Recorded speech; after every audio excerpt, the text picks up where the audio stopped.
તંત્રની બેધરી નીતિ સામે લોકોમાં રોષ જોવા મળ્યો. તારીખ પે તારીખ જેવો ઘડાયો.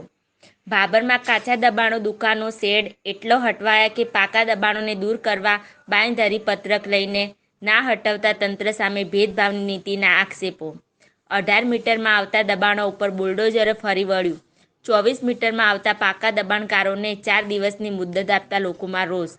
ભાભરમાં શહેરમાં સ્ટેટ હાઈવે ઉપર નાના કાચા પાકા દબાણો દૂર કરવા માટે કેટલાક મહિનાઓથી ચર્ચાઓ ચાલી રહી હતી, પરંતુ વારંવાર દબાણો દૂર કરવા માટે તંત્ર દ્વારા નોટિસો ફટકારી હતી, જેના કારણે 18 મીટરમાં આવતા મોટાભાગના દબાણો સ્વેચ્છાએ દૂર થઈ ગયા હતા.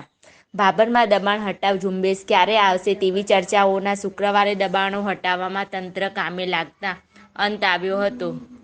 શુક્રવારે ભાભર શહેરમાં સ્ટેટ હાઈવે ઉપરના ગાય સર્કલથી લઈને ન્યૂ એપીએમસી માર્કેટના ગેટ સુધીના બંને બાજુના કાચા પાકા દબાણો દૂર કરવા માટે વહીવટીતંત્ર દ્વારા પોલીસ બંદોબસ્ત સાથે કામગીરી શરૂ કરી હતી.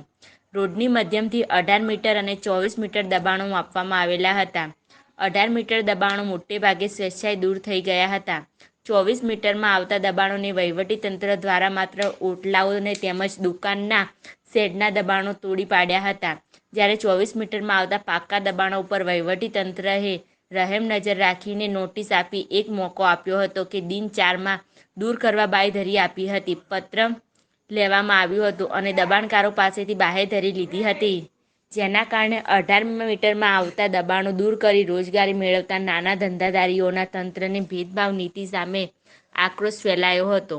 તેમજ 24 મીટરમાં આવતા માલિકીની દુકાનદારોના ઓટલા તેમજ શેડ તોડવામાં આવતા દુકાનદારને નુકસાની વેઠવાનો વારો આવ્યો હતો. તેમજ તંત્ર દ્વારા વર્ષમાં 2 વાર ગાય સર્કલથી ન્યૂ એપીએમસી સુધી દબાણ હટાવવાની કામગીરી કરવામાં આવતા અન્ય વિસ્તારોના દબાણ હટાવવાની કામગીરી ન કરતા લોકોમાં રોષ જોવા મળ્યો હતો. તેમજ વારંવાર લારી ગલ્લાઓ તેમજ શેડ હટાવતા લોકોમાં રોષ જોવા મળી રહ્યો છે અને નાના ધંધાદારીઓની રોજીરોટી હાલ છીનવાઈ ગઈ હોય તેવું લાગી રહ્યું છે. તેમજ દુકાનદારના ઓટલા તોડતા હાલ 2000 થી 10,000 સુધીનું નુકસાન દુકાનદારોને જોવા મળી રહ્યું છે. ગાય સર્કલથી માંડી અને બસ સ્ટેન્ડ સુધી દિયોદરના રોડ સુધીમાં જે નગરપાલિકા માર્ગ અને મકાન રાજ્ય અને નગરપાલિકા વિસ્તારની હદમાં જે બિન અધિકૃત દબાણો અગર લારી ગલ્લા અગર બિન અધિકૃત માણસો જે બેઠેલા છે એ લોકોને દૂર કરવાનું એક અભિયાન માનનીય મદદનીશ કલેક્ટર સાહેબની સૂચનાથી આજે આયોજન કરવામાં આવેલું છે, જેના ભાગરૂપે પ્રથમ તબક્કે 18 મીટરમાં આવતા તમામ દબાણો ફરજિયાત દૂર કરવાના થાય છે, જ્યારે 18 થી 24 મીટરમાં માનનીય મદદનીશ કલેક્ટર સાહેબના માર્ગદર્શન મુજબ દબાણો દૂર કરવાના થાય છે.